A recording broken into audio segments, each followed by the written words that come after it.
Brilliant, fantastic. I think we've got as many attendees as we're going to get, and I'm just conscious of the time because it's now 10:02. So we'll get started. And for those of you that don't know me, my name is Laura Hodgkiss and I'm the event and training team leader here at the Staffordshire Chamber of Commerce. And I'm delighted today that Freeths are doing their webinar for us this morning, which is workplace and environmental law issues and with coronavirus and beyond. And we've got Lynne and Jake here who are going to do their presentation for us today. Just a couple of things for those of you that have joined us late. We cannot see or hear you today. So the only way that you can communicate with us is via the chat function and the QA at the bottom of your screen. So I was just wondering, those that are already here, could I just have a quick hello in the chat box, just at the bottom of your screen, just so I know that you can all hear me okay? Brilliant, fantastic. Lots of people saying hello, which is good, which means it's all working, which is fantastic. Great, thank you very much. Brilliant. So if I could ask that you leave the Q&A section to the question and answers at the end of the presentation. And that's it from me, and it's over to you, Lynne. Thank you, Laura. Good morning, everybody, and welcome to this webinar in conjunction with Staffordshire Chamber of Commerce. For those of you who don't know Jake and I, we're both solicitors, employment solicitors with Freeths. We're a large national firm with 13 offices from Leeds to London and everywhere in between. But when we're not working from our spare bedrooms or our kitchens, Jake and I are both based in the Freeths Stoke office. It's a little bit out of our comfort zone. I'd rather be in front of a judge at an employment tribunal than doing this. So please, bear with us. And thank you again for the Chamber for asking us to present this webinar this morning. Who'd have thought we'd have been here 2 or 3 months ago talking about these issues? But we are. We've got a really diverse group of attendees on the seminar this morning, so we're going to try and bespoke it as much as possible. There'll be something for everybody, but we're going to try and bespoke it as much as possible to some of the sectors that have joined us this morning. As Laura said, with the housekeeping, if you do have questions, if you do it in the Q&A, I think we're probably going to wait for those to the end, and we'll try and answer as many as possible. If we don't get round to those, then we can contact you via the Chamber afterwards and answer any queries that we've got. Jake's controlling the slides, so Jake, if we could move on to the next slide, please. So this is a summary of what we're going to cover today. First of all, Jake's going to look at some of the changes that came in April 20 to employment law generally, not COVID related, and not surprisingly, these have probably come in and some employers probably haven't realised that they've come in. So we're going to do a reminder of those now, because there's a few areas where you might get caught out. I'm going to then move on to, I call it COVID, it's easier, COVID related employment issues.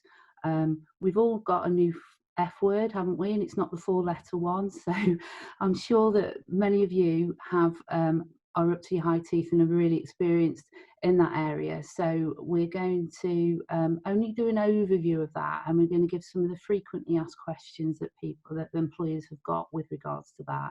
But the main focus of today is planning future and looking at the risks that as you are planning your restart, you are planning your next measures that you're going to take within your business, that you're prepared, and we give you an idea of where we think the problem areas may be. Right, I'm going to hand over to Jake now and speak to you all shortly. Thanks, Lynne. So yeah, just to echo Laura and Lynne's sentiment, thank you for coming along today. So I'm going to jump straight into it. So changes to the Section 1 statements. So under the old law, I'm sure you'll more than be aware of, employees were entitled to a statement of terms setting out their main terms and conditions of employment, and that would include job title, salary and holiday entitlement, etc. Employees were entitled to that statement within the first 2 months of their employment. So all of that changed on the 6th of April, and the right to that statement's been extended to workers as well as employees, and that includes agency workers and individuals on 0-hour contracts. As well as all of the previous information that employees were required to provide. There's a number of additional pieces of information that are necessary for these statements, and those include any days of work if they're variable and variable hours, any relevant probationary period, paid leave to which the individual is entitled to, such as maternity or paternity, a reference to any additional benefits, and that can be something as sort of trivial as lunch subsidies or gym subsidies, through to private medical cover. And also reference to any training entitlement and mandatory training specifically if it's not paid for by the employer. So there's a few more pieces of information that are required on the statements, and the statement must now be provided before the individual starts their engagement or their employment. So it's a day one right. Luckily, you don't need to issue new contracts or new statements to your existing staff. It's not a retrospective piece of legislation. However, if an existing member of your workforce does approach you and ask for a new statement, then you have to provide that statement within a month, and you have to include all of the new pieces of information as well.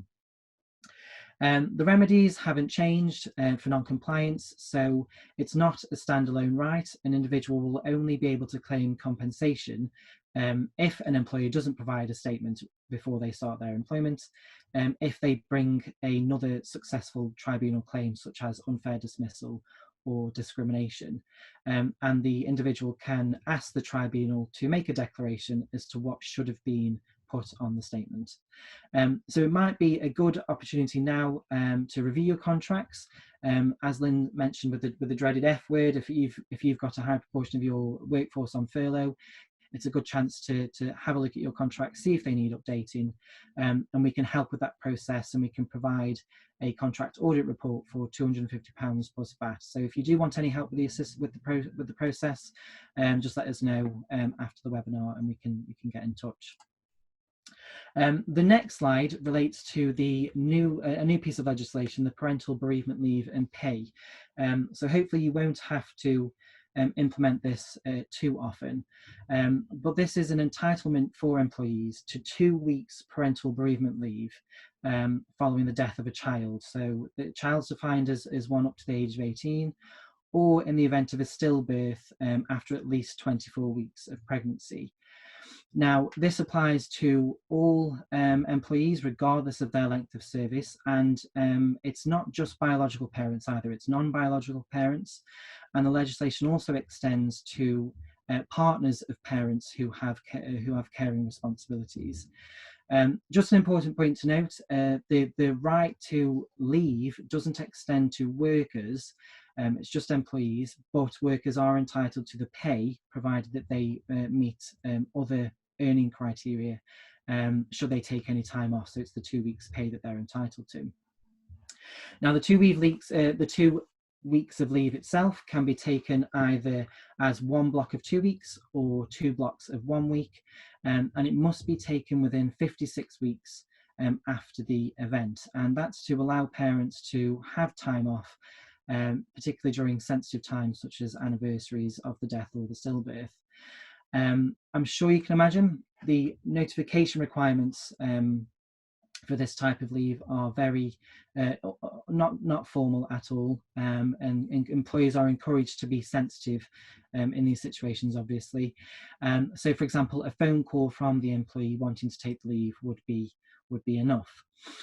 Now, if the leave is to be taken within the first 56 days after the death of the child or the stillbirth, the employee needs to just give 1 day's notice. So they need to inform their employer before the start time on the day that they want to take their leave. If they want to take the leave after this initial 56-day period, then the notification requirement is 1 week.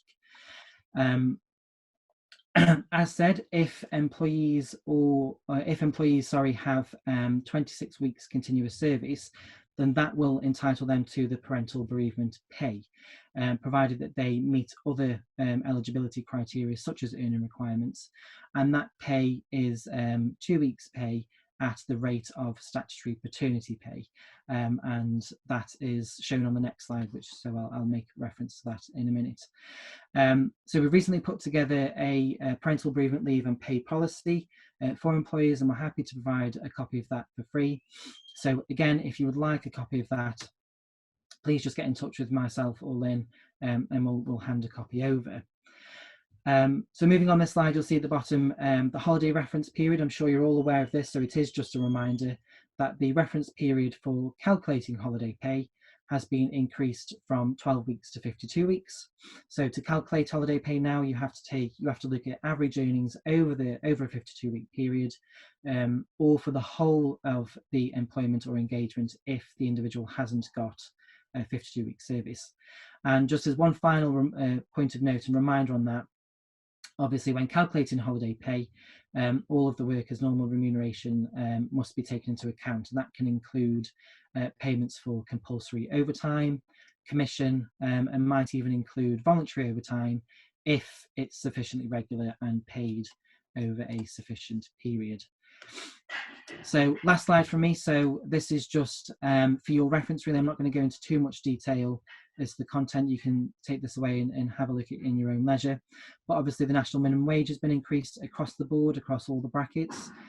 So the top one there has gone from £8.21 to £8.72 per hour.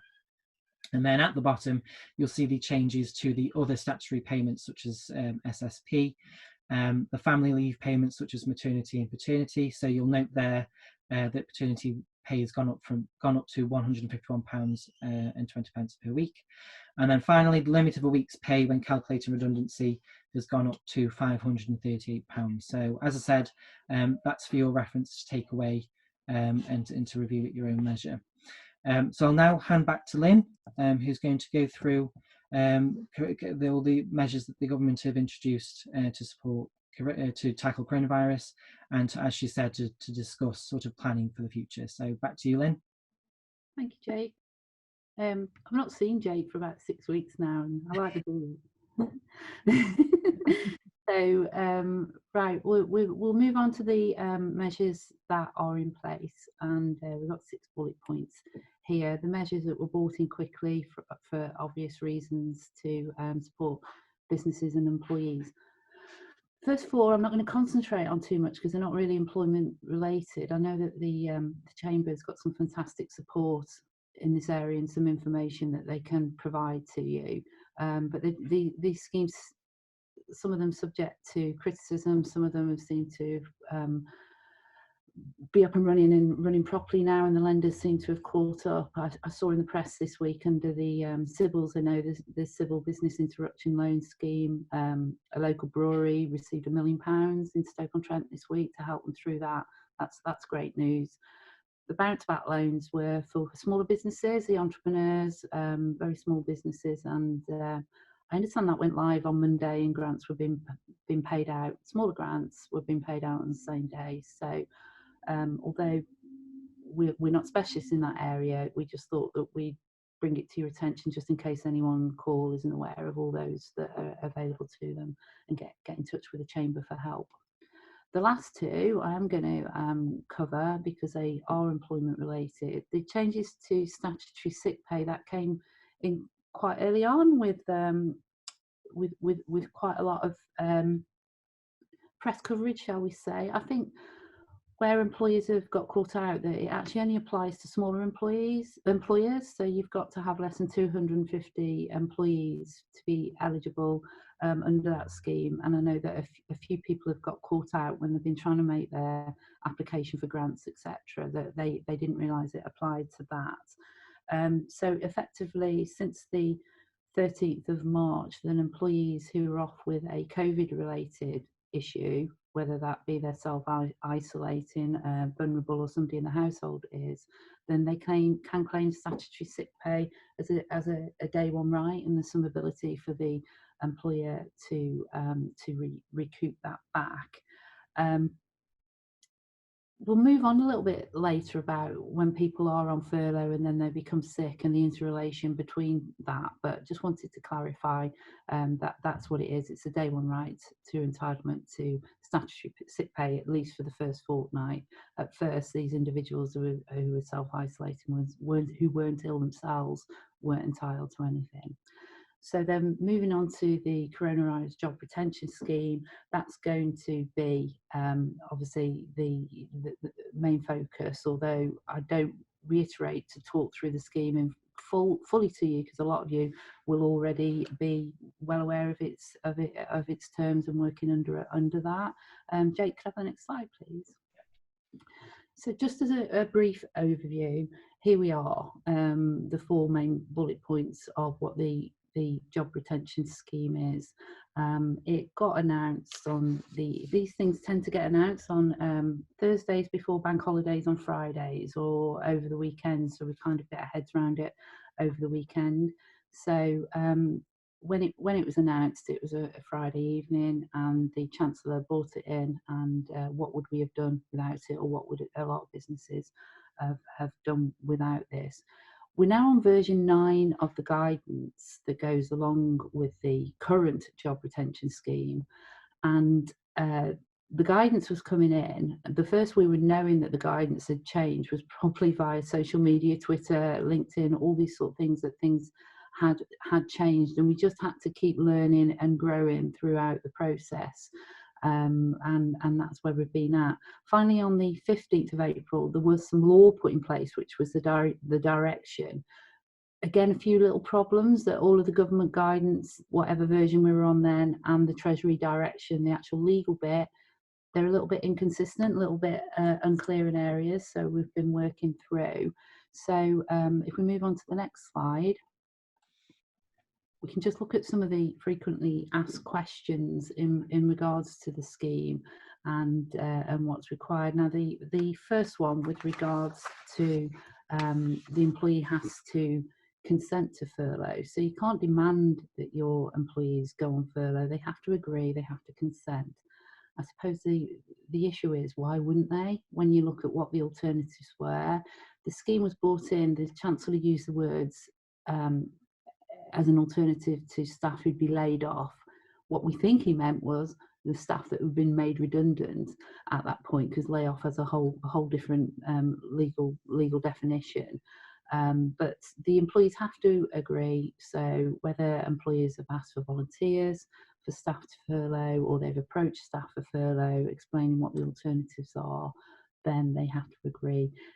What constitutes agreement, and to satisfy that they did agree. Obviously, social distancing in place, you're not going to get written agreements. Emails, we recommend that there's some sort of letter, there's some sort of confirmation, there's some sort of paper trail. The reason why I recommend that is that HMRC have said that they expect to see some sort of agreement, and they expect you to keep hold of that agreement for 5 years after the employee's furloughed. So at the moment they're a little bit busy with other issues, but it could form part of investigations going forward, etc., going back 5 years. So that's what we recommend that you do. Moving on to the second bullet point, what can your employees do and what they can't do whilst furloughed? I think the most important thing is they can't do any work for the company that furloughed them. What they can do training, as long as it's not generating income for the business. And we'll move on a little bit later to some information about the training side of things.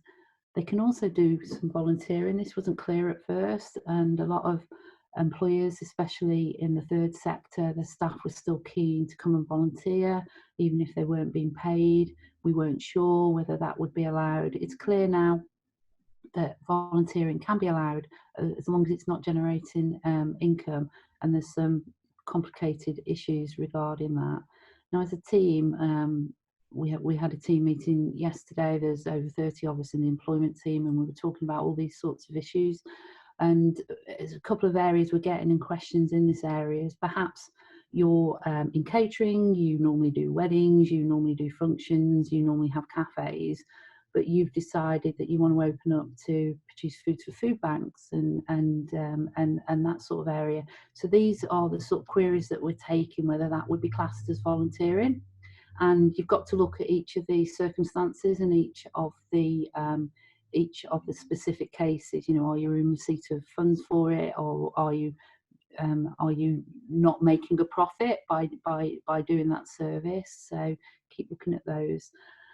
Going back to the working issue, and this is quite severe really, because we have heard cases where employees have been put on furlough but told to carry on, keep working, and bonuses would be supported or paid in the future. There is actually, HMRC have set up a hotline that's available for employees where they can actually dob in their employer if that is what they are requiring to do, and we'll look at that and all the inspections. But anything that could hinder or your ability for either getting the grant now or having to pay it back for an investigation in the future, you need to be really careful. And of course, you'll also have the disgruntled employees where they can use the hotline, but is it true or not? So make sure that you keep the paper trail, you keep evidence that you are not asking your staff to work, you are merely asking them to either do some training or that area. The third bullet point, working elsewhere whilst furloughed. This again was confusing right at the beginning when people had been furloughed, and employees were obviously keen to keep themselves busy or to make up the salary shortfall, and get jobs perhaps working for supermarkets, etc., to make it up. We weren't clear at first whether this would be allowed. This got clarified on about version 7 of the guidance that they can work elsewhere, but obviously your contract of employment may have a provision in there saying that they should seek your consent. I'm sure you wouldn't want your staff going and working for a competitor, or you wouldn't want your staff being furloughed and doing work that was outside of the normal that was inside their normal contractual hours with yourselves. So a Monday to Friday employee, you might be perfectly happy for them to make up the salary drop, perhaps working at a weekend somewhere else, but the consent provisions. So that might be something, if you're looking at reviewing your contracts for the changes that Jake mentioned, that you may want to take a few points going forward, whether those consent provisions are there. And also that's something we recommend that you set out in the information given to the employees when you actually furlough them and get their agreement. Coming on and off furlough leave, this was an area as well. We were concerned that at first that if you were put on furlough and then you were taken off furlough, you wouldn't be able to put back on furlough again. That's been clarified, you can. So the furlough period at the moment is the minimum 3 weeks. You can give notice, and there's relatively short notice, obviously, that you can give to your staff to bring them back in, subject, obviously, they might have childcare responsibilities and things like that. But you could give notice to your staff to come back in, even just for a day, and that will not, and then they can be placed back on furlough leave. This gives you the ability to perhaps rotate your staff on furlough at the moment, as long as you say, the minimum period is for the 3 weeks. Okay, the wages that are covered by these schemes, just bear with me a moment. The wages, it makes it clear that it's regular wages, so it's basic salary or guaranteed overtime or guaranteed commission, if that's the way it's structured. It doesn't include tips, it doesn't include pay under, if there's a few from the catering and hospitality business listening, I know, doesn't include the trunk system and things like that. There's also complicated positions with regards to salary sacrifice and pension provisions. I find pensions a dark art, but I know a man and a woman who don't. So if you need information with regards to that, please get in touch. It's best to check every time. It is basic salary. It's 80% or it's up to the cap. But there will be tax and national insurance that has to be paid from that as well. Okay, next slide, please, Jake. Okay, furlough and sick leave. So while staff are furloughed, they can't be doing work, but we're hoping that from a welfare point of view and a well-being point of view, you are probably hopefully keeping in touch with them and making sure everything's okay. Now, what if they become sick whilst they're actually on furlough leave? And the risk is that if that's the case, you'll have your contractual sick pay, but you may just only pay SSP. If they tell you that, they run the risk of them being placed on SSP, so why would they tell you? So it's a real balancing issue really about keeping in touch with staff, but then working out whether they're sick or not. I think the benefits of having your staff feel that they can tell you they are sick when they're on furlough leave and they're not going to be penalised for it is the fact that it's consistency should you need to give them notice to bring them back in, or from a welfare point of view, to keep in touch with them. So I think it's important that staff do feel able to communicate to you that they become poorly while they're on furlough leave. Furlough leave and annual leave. This was probably, with the timing and Easter and holidays, but this was probably the most queries we were taking at one point. And the government weren't providing us with any information. In the end, ACAS aren't normally that proactive in this sort of area, but ACAS jumped in and said, no, our guidance is that you can be on annual leave when you are on furlough and it doesn't break the furlough. Later the government did confirm that that is actually the case. So that includes bank holidays, that includes ordinary leave. The proviso is though that you should be paid 100% for when you're on that annual leave. That doesn't mean the employer has to pay 100%. It does still mean that it can claim back the 80%, but they should top up to the 100% because of that leave. Also, we've taken quite a few queries with regards to whether you can ask your staff to take annual leave during this period. Due to the time of year and everything, people have probably got quite a bit of accrued annual leave, or they've probably got pre-booked annual leave over this period.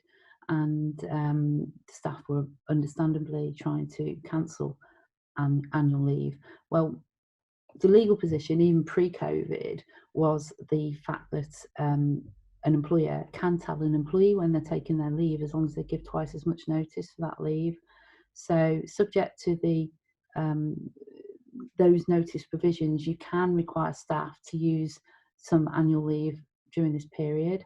There has been the introduction of the ability to carry over the statutory minimum annual leave to future years as well, to try and relieve the burden that once we're back and we're operating again, that everybody's got so much annual leave accrued that they're going to take in. It's going to disrupt operations.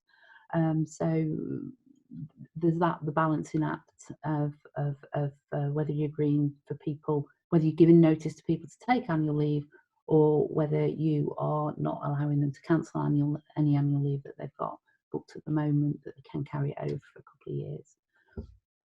So with regards to statutory payments, people on maternity, paternity and adoption, going back to the basics, the scheme is an alternative to a staff who may have been made redundant or laid off, as the Chancellor used the word. So let's say, for example, you've got 5 in your finance team, one of them's on maternity leave, the rest of the finance team are furloughed. Then if she'd be in ordinary circumstances, that individual who's on maternity or paternity or adoption leave would have been at risk of redundancy as well themselves for whatever reason. So you can actually give, subject to notice to the individuals to end the maternity leave to then be swapped onto furlough. The risk we see here is consistency, and if you're going to do this, make sure you don't just do it for certain employees and not others. But there is the ability to bring that maternity or other statutory leave to an end. Finally, on the FAQs, that's notice pay to end furlough. I think it's notice, and then if we put pay in open brackets, so asking what notice you have to give to end furlough. In the agreement, you may have kept it open-ended, or you may have said it's for a specific period. A lot of people now are just saying it's till the end of June when the scheme ends. I prefer it to be flexible, because you may have a job that comes in and you need people to end their furlough leave to come in to do that job, and then they can go back onto furlough leave. I know some employers are furloughing the payroll, but they're bringing the payroll staff in to do certain roles at certain times of the month. So yes, you can give notice. It's reasonable notice really, and if it comes as a surprise to the employee, they're going to have problems with sorting out childcare or caring responsibilities or other issues, or the less notice that you give, they might become poorly and you don't know. So if you are going to bring people in to end their furlough leave, it's good to give as much notice as possible, subject to how much you can. With regards to notice pay to end furlough leave, this is in connection with if you can actually still continue and serve notice for individuals or make roles redundant whilst they are on furlough. And there was a lot of query about, can we actually recover the notice pay as part of the grant? And the guidance actually says that the grant isn't available for redundancy payments, and we weren't sure whether redundancy payments means just the statutory redundancy payment or the notice pay. It's been clarified. We're taking the position that it can cover the notice pay element, but it can't cover any statutory redundancy payments. But there's some quirky rules from 1996 with regards to people when they're not at work and what they should be entitled to be paid when they're on notice. So the general position is it should be probably at full pay, but it doesn't necessarily mean to be at full pay.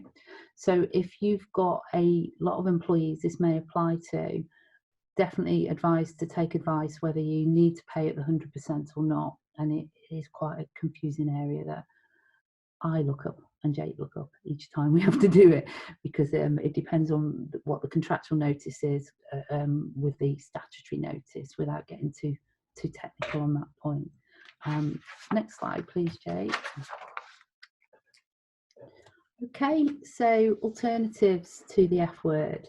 A lot of businesses have said we're not furloughing anybody, or we're not furloughing perhaps our sales team, for example, where individuals are able to work from home.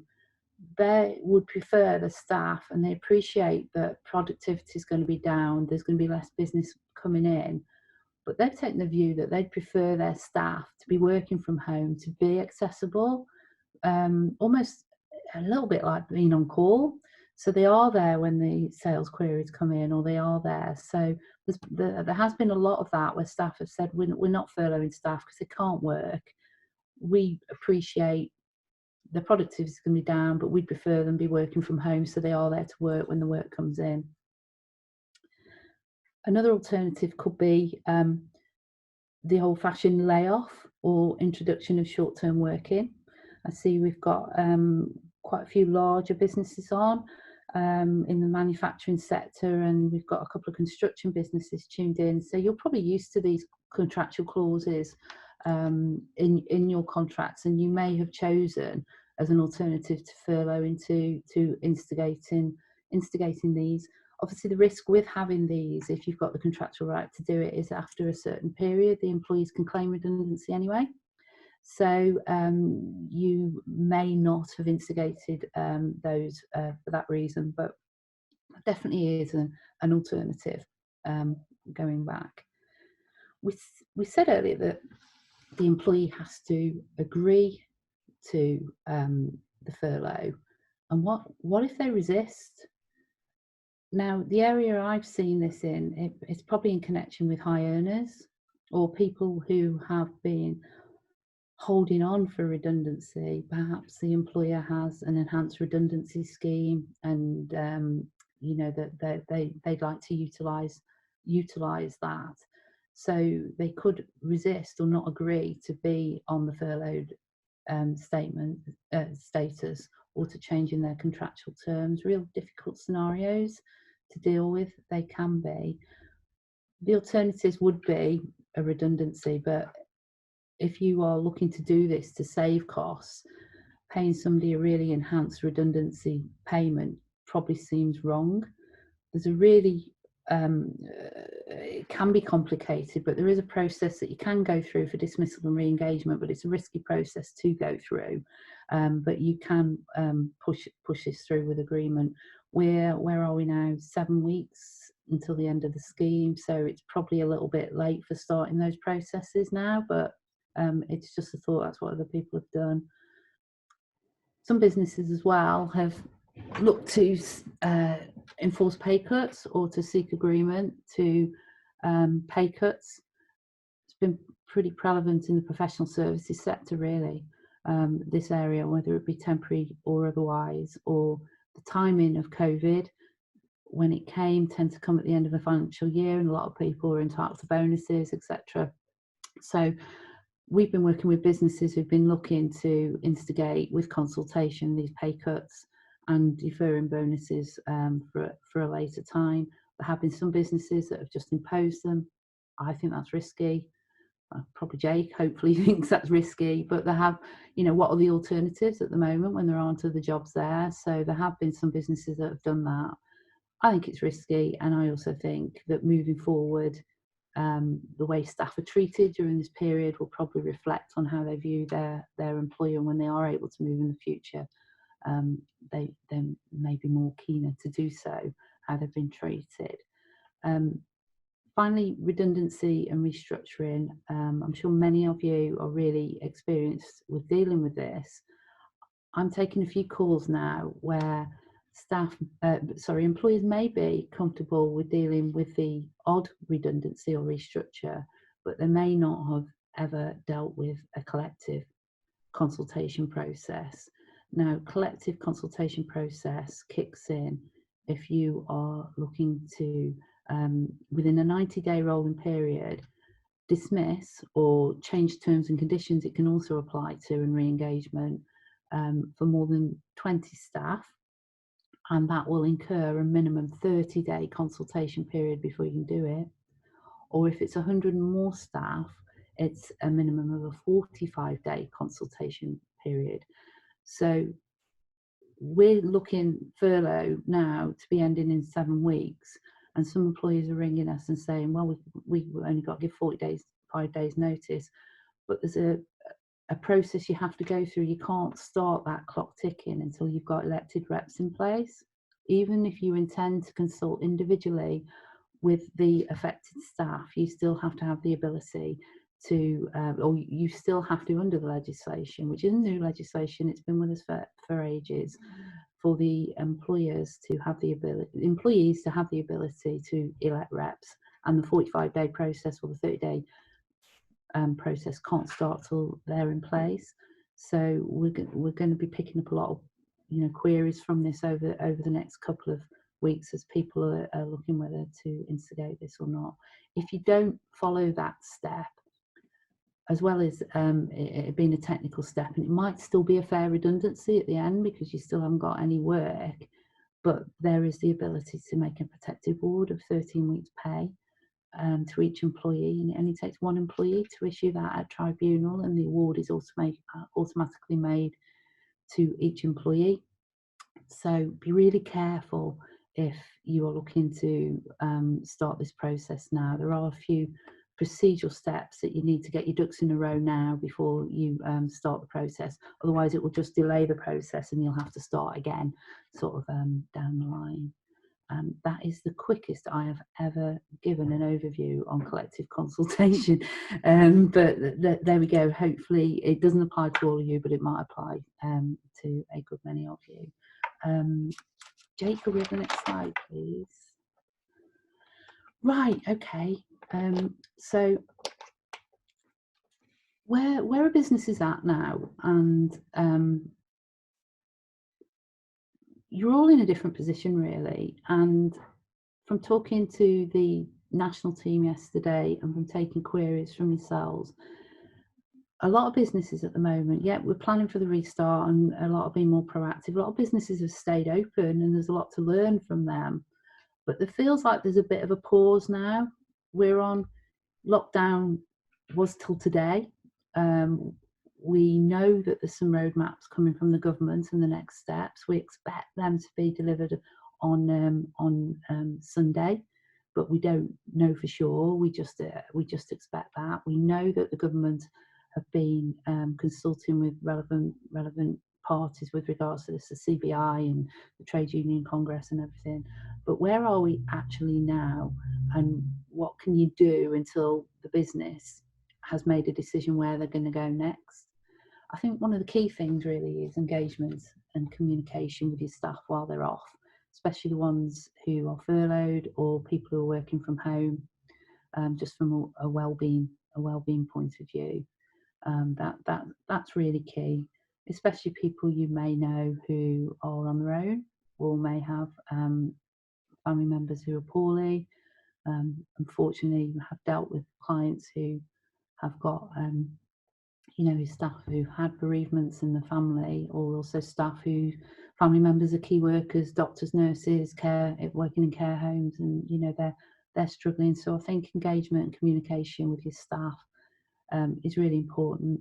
I've seen some great PR this week from businesses that are doing this, and it means that their staff are engaged and ready for the reopen and are on board, and I think that's really, really important. You may have staff, whether they're furloughed or whether they're just underutilised at the moment, you might take this opportunity to upskill them. So the first government link there is the skills toolkit, and that's actually free training, and it's on skills, workplace skills. It's on upskilling your digital skills.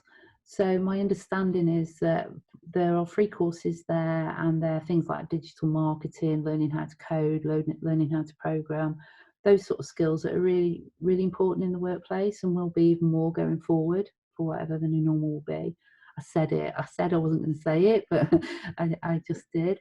So that's the link to that. Have a look at that. That won't, you can draw the attention to that to your staff as well who are underutilised or are furloughed.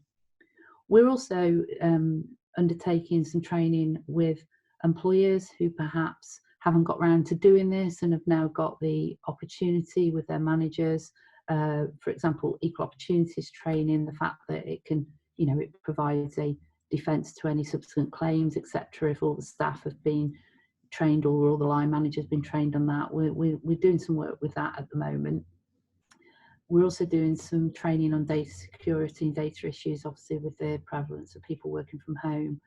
So you may still have a training budget, you may have already paid for training, and there's no reason why that should stop now. If not, that's actually the perfect opportunity to get your staff doing that while they're underutilised, so they're ready to move forward, and it helps for engagement as well and mental well-being of staff. The third bullet point, perfect opportunity. While you may have chance to review contracts, policies and procedures, there may have been clauses that this whole unprecedented pandemic has highlighted, like the consent to work elsewhere, the layoff clauses, etc., all the April 2020 changes that you never got around to doing. So it's a good idea to review those and make sure they're up to speed now. And also policies and procedures, for example, a working from home policy, you probably didn't have one before. So that's pretty key. That's what a lot of employers are taking the opportunity while we're paused at the moment to get in place. Also, remember Brexit. So still with us, and preparing for the Tier 2 licence. So if you've got any European workers, that obviously they were able to work with you freely from December, you will have to have a Tier 2 licence for them, and it's a good opportunity now to start applying for that if you've got some capacity before the rush, because I imagine everybody will be rushing before the end of December, and you don't want any more disruptions to the business after what we've had for the last 3 months. Okay, so next slide please, Jake. Okay, so planning for the restart, or for those of you who haven't actually stopped, if you're in food production, etc., planning for what we're looking at next. We're really into crystal ball area now, and we're going to get this clarified a little bit more, and it really depends on which sector you're in, where we're going to go.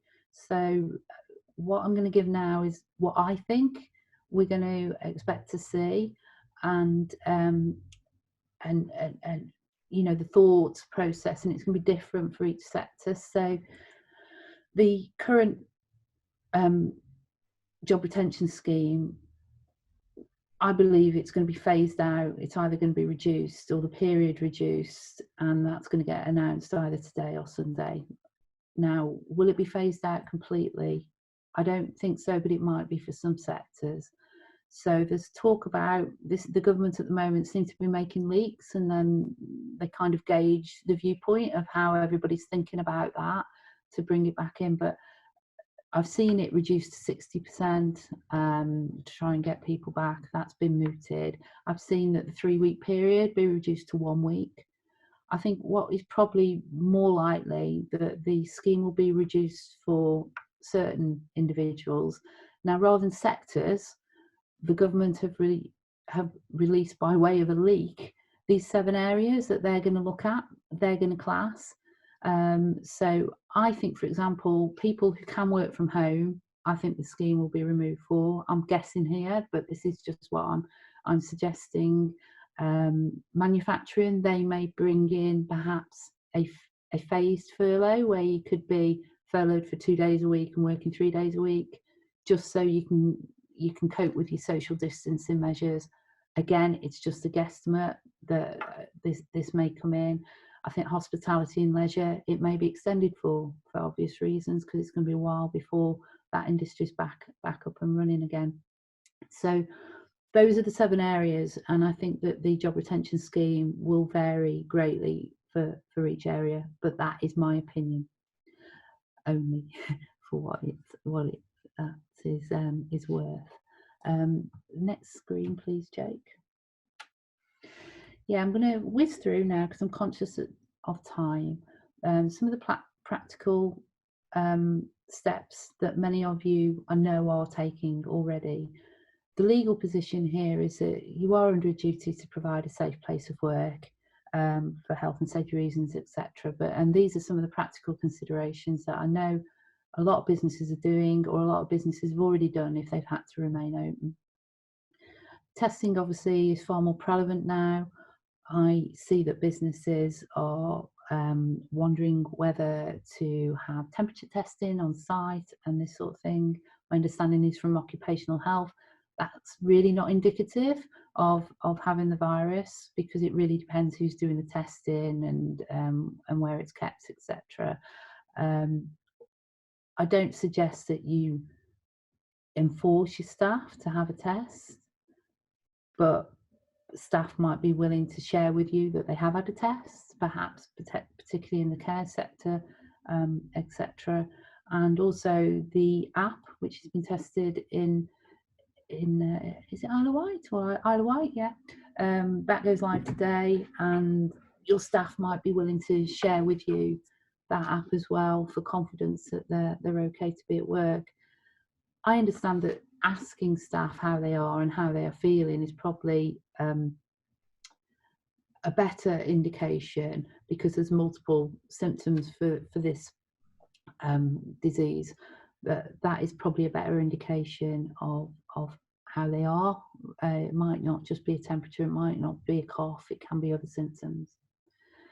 So we've heard this talk about the bubble, haven't we? And that perhaps one measure to the lockdown is that everybody has a bubble of people that they work with, up to 5 or up to 10, whatever that may be.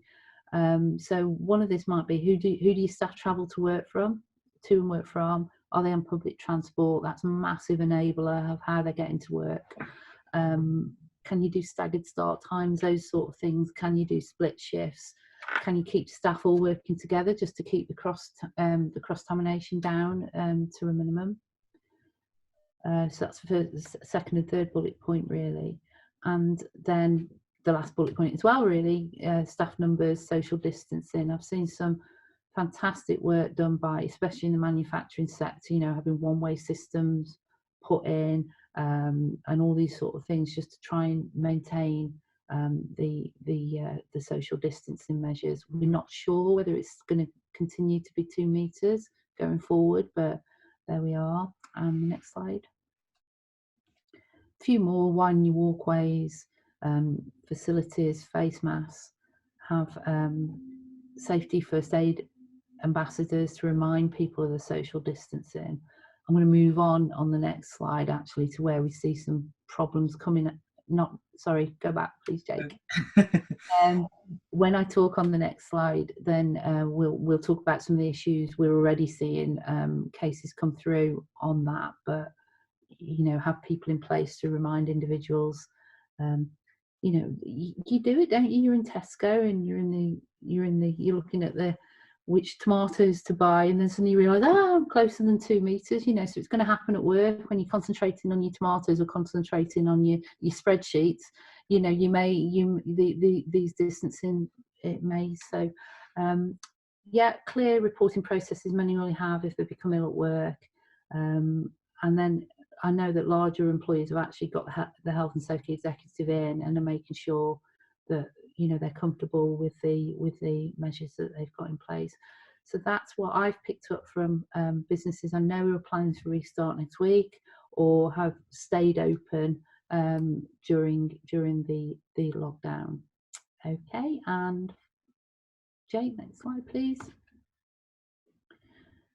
So that's a lot of practical advice really that I know you will have been working with your operations team and your senior managers to put in place.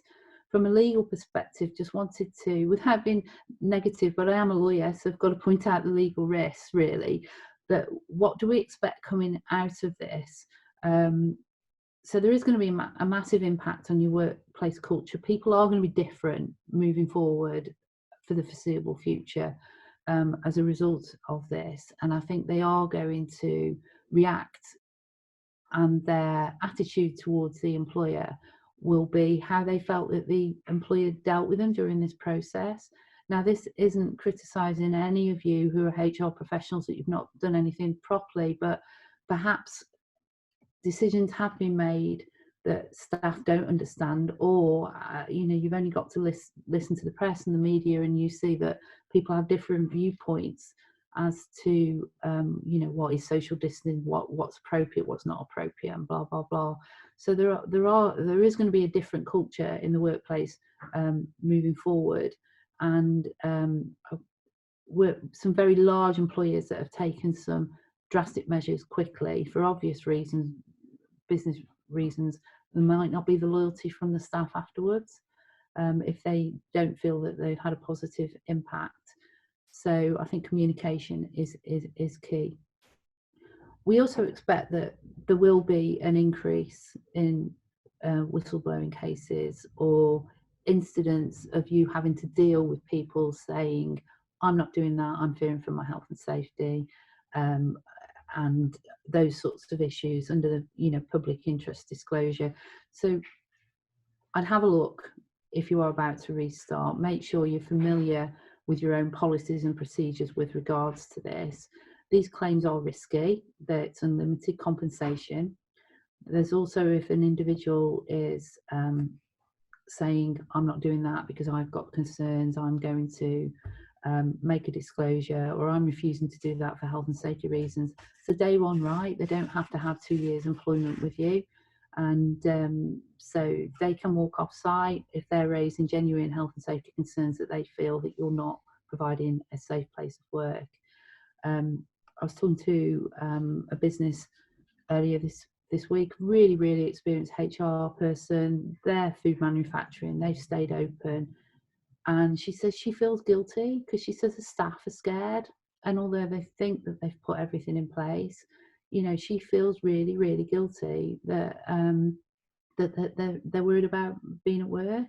Of course, there's always one who over eggs the pudding, you know, but her guilt is more that she feels reassured the business is doing everything it can do, but she's actually at home most of the time because she shouldn't be at work because she can work from home.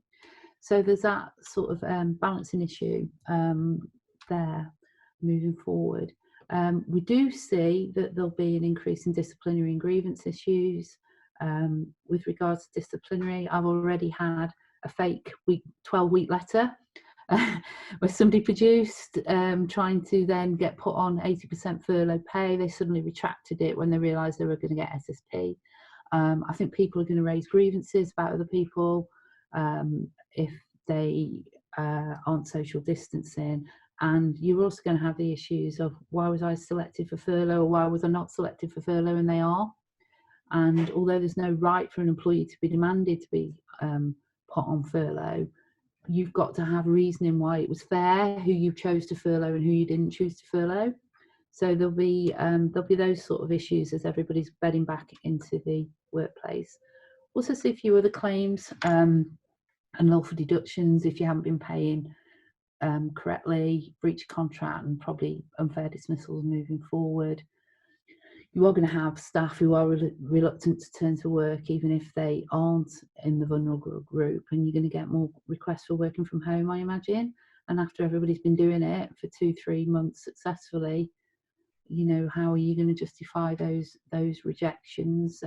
I'd recommend formal flexible working requests, and we deal with them each time. So really, that was a bit of a whirlwind viewpoint of where I see us moving to next. I think the answer is to plan, and hope everybody stays safe. Laura, I'm not sure whether we've had any questions come in, and I know we've only got a couple of minutes, but Hello, you okay? Hi. Fantastic. So we can run over. It's absolutely fine. Don't worry about that, Lynn. So has anybody got any questions that they want to ask? If you could just pop them in the Q&A for me. I can see we've already got some questions, so I'll ask them now. But for those of you that are still there, if you have any questions, please feel free to pop them in the Q&A. So Claire's just asked the question, the calculation for furloughed pay could mean that it might be more than 80% than a normal 100%. Is there a guidance around this? There is clear guidance. I'm not sure I quite understand the question, Claire. There is guidance of what can be included and what can't be included. The calculation for coming in. Bear with me. What I'm going to do is, Lynn, I'm going to do something a little bit different. Claire, if you're okay, I'm going to actually unmute you, just so we can hear the question from you, just because it needs to be just a little bit more clearer. So just bear with me. Claire, I'm just going to allow you to talk if that's okay. Claire, can you hear us? Hi, yes, thanks, Laura. Hi, Claire. I just thought if you said it online, it would be a lot easier to understand, probably. Sure, yes, thank you. Yeah, Lynn, the question was, obviously we've got variable pay, particularly within our retail world. So obviously we work quite a lot of overtime. Yeah. So somebody's calculation for furloughed pay at 80%, because it's taking either over the 52 weeks or the same month last year, could mean that calculation is more actually than their normal pay. Yeah, now I understand that, Claire. Yeah, so I'm not a payroll specialist, but is that because you can only make one application under the grant, and when you do that on the portal, you sort of say that individual is to be paid this much? Can you not sort of calculate? I imagine your guys would have been busy over Easter, perhaps, and when you look at last year, Yeah. that you might have been busier there, then it might have gone quieter afterwards. Is that what you mean? It just means that the calculation of the last 12 months on average pay could be way more than a person's normal pay. If they're only contracted for a certain amount of hours, if you're taking average pay, it could be higher. Yeah, I mean, I did something with a football club, Claire, where this was the case. So they could predict their match day staff. Would they be in or wouldn't they be in, depending on whether there were home games or away games. And my advice to them on that they could justify, that they could predict what the work would have been over the period, rather than just look at the last 52 weeks. So my understanding is there are allowances for seasonal differences. Okay. So, got you, thank you. Did you have another question, sorry, whilst you're on the line? I did actually, yeah. So we've got an employee that actually was out of the country on some unpaid leave, looking after parents, and now can't get back into the country, but would have been, obviously, if she had been coming back, she would be furloughed. So the question really is, would we be able to furlough that person even though they're stuck out of the country? Would she have been out of the country that long that she'd have become sort of the tax regime? You know, would she have been out for sort of more than 90 days and whatever the rules are. Probably not if she'd just gone abroad just to look after parents. It comes down to, if she'd have been in the UK, Claire, would she be at risk of redundancy or laid off? And she probably would have been, wouldn't she? Yes. So if she'd have been, if this hadn't have happened and she got stuck, you'd have probably been going through a consultation and laying it. So my feeling is that you can claim for her, subject to, you know, that she hasn't been out of the country for again, tax is a dark art, but she hasn't been out of the country where she's not eligible to the tax regime in this country. So Yeah. I think we'll be able to claim for her. Okay, brilliant. Thank you very much. Welcome, Claire. Thank you, Lynn. Very good. Thank you. Brilliant. I'll try and get through some of the questions as quickly as I can. Bear with me. So Lucy just says, if an individual refuses to return to work because they feel uncomfortable, how do we deal with this when working from home is not an option due to the nature of their role? Yeah, we've had this a lot. So really, Lucy, going back to basics, as an employer, you're under a duty to provide a safe place of work. So if you can justify to this individual that you've put all measures in place, listen to the concerns, communicate with them, then I think they should be back at work. But it's going to take a lot of engagement with that employee to reassure them. If it's because of their own health as well, again, that's going to take some reassurance to do. But if they're unable to come to work and you feel you've got a safe place of work, then unfortunately the next action is, do you look at terminating their employment? But that's really risky without absolutely exploring everything it is. You know, would they be reassured perhaps by doing a phased return, using some annual leave and things like this, so they don't drop income, etc., to try and get them back in the workplace? That's my thoughts on that one. Brilliant, fantastic. What is the Samantha says, what is the legal view about continuing with a HR formal process but via video conferencing rather than face to face, and what are the risks? Yes, Samantha. So if it's whether you mean a disciplinary or grievance that's ongoing, or whether you mean consultation process with regards to this, ACUS actually released some guidance yesterday on how to handle disciplinary and grievances through this time, and it's the same sort of process of ensuring that, you know, investigations, that a fair process, that yes, it can be done remotely, it probably should be done remotely. There's all sort of measures you need to make sure we put in place. The right to be a company can be awkward and this sort of thing. Can you do an investigation properly? Can you go into the office and look? Can they prepare their case properly? Because can they go into the office and look? So it's going to take longer to do, but there's absolutely no reason why it should be put on hold, because again, you're under a duty to deal with these things quickly, aren't you? So the one I mentioned about the fake COVID letter, we dealt with remotely, and then there may have been ones that you were dealing with before this happened, before lockdown. I think it can progress. Brilliant, thank you, Lynn. And just another question, if an employee is on notice and on furlough, what pay should they receive? Yeah, this is a quirky bit of Section 18 and the Employment Rights Act, whatever it is.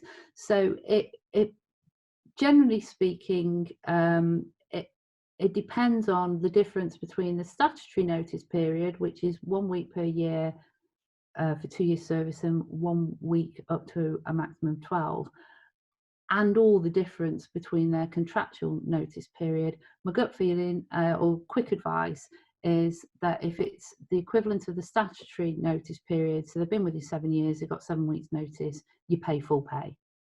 It might be that you have to pay less in certain circumstances. So if you've got a lot of employees, get in touch with Jake or I, and we can let you know, because it could be quite a lot of money if you've got a few employees. Brilliant. I think that's all the questions that we've got today, Lynn and Jake. Thank you so much for your webinar. It was absolutely fantastic. And for those of you that have They just put the contact details up on the slide, which is great.